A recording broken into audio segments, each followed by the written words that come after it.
Salut, guerrier. J'ai tué un homme. J'ai tué un homme qui s'appelait Paul. C'était pas un meurtre. C'était pas un assassinat. J'ai simplement donné la mort en légitime défense. Je pense qu'on pourrait même parler de devoir de citoyen, plutôt de devoir d'être humain. Paul était né vers la fin juillet, au Québec en tout cas. Ah, j'ai pas tué un bébé, j'ai pas tué un nourrisson, inquiète-toi pas.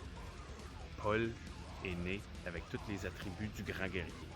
Il est rentré sur le champ de bataille, il a fait la place. Instantanément, il s'est installé dans les consciences, puis il a dit « C'est moi qui décide, Master. C'est moi ton maître. » Maître Choix, parce que c'est son nom de famille, Choix, est apparu sur toutes les lèvres fin juillet. Hein? On entend encore son nom partout où on va, partout où on tient tête aux mesures sanitaires, partout où on se tient debout pour demeurer des êtres humains. On entend son nom. Pas le choix ci, pas le choix ça. Les gens sont pas au courant que je l'ai tué encore. Puis même à ça, faut dire que Paul existe encore par la mémoire et par les réflexes. Quand je te dis qu'on est en guerre, puis c'est une guerre intérieure que tout le monde a à mener, ben ça c'est un des combats de la guerre. Se débarrasser de pas le choix. Tout le monde va avoir à le faire. Moi, ça n'a pas été trop long. Je suis bien content. J'y ai pas laissé trop de plumes. J'ai pas laissé de plumes. J'étais assis, tout seul, dans le bois, bien groundé, bien connecté avec moi-même, centré sur moi. Puis j'ai pris conscience que Paul Choix avait pas sa place dans ma vie. Parce que je suis pas un programme informatique. Je suis pas une machine. Je suis pas un robot. Puis j'ai pas l'intention de voir mon humanité s'éteindre pour devenir un esclave moderne, un robot. Ça fait que j'ai tout simplement décidé de l'enterrer.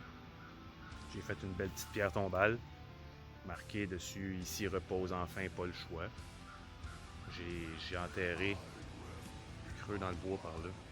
Je t'amènerai le voir un moment donné, mais je te révélerai pas où est l'endroit, parce que je veux pas qu'on s'amuse à déterrer les morts. Il y a du monde qui sont encore très immatures de nos jours. Puis je respecte les morts, puis je respecte l'ennemi, même s'il nous fait du trouble.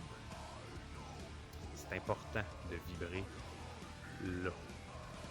Haïr l'ennemi, c'est faire la même chose que l'ennemi fait. On remplace pas un tyran par un peuple de 1000 tyrans en colère.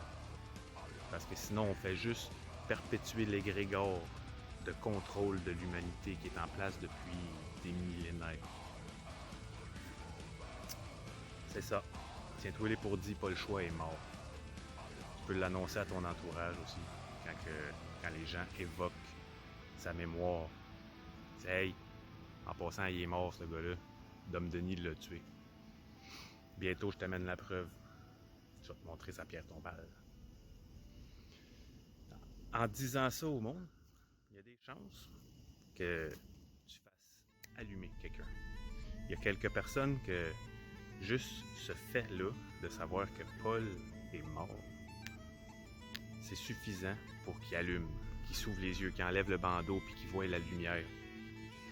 Dans la plupart des cas, ça va peut-être, avec un peu de chance, amorcer la démarche de combat que tout le monde a à livrer à un moment ou à un autre. Puis beaucoup de gens vont livrer cette bataille-là sur toute une vie. C'est qu'à chaque fois qu'on a une prise de décision, à chaque fois qu'on a une pensée, est-ce que la pensée, la prise de décision vient vraiment de moi?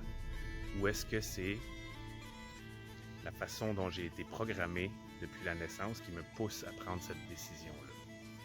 C'est un combat presque permanent pour la plupart du monde.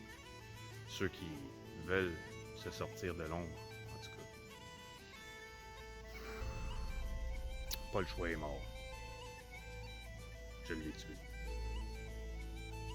Puis j'en suis fier. Prends soin de toi, guerrier.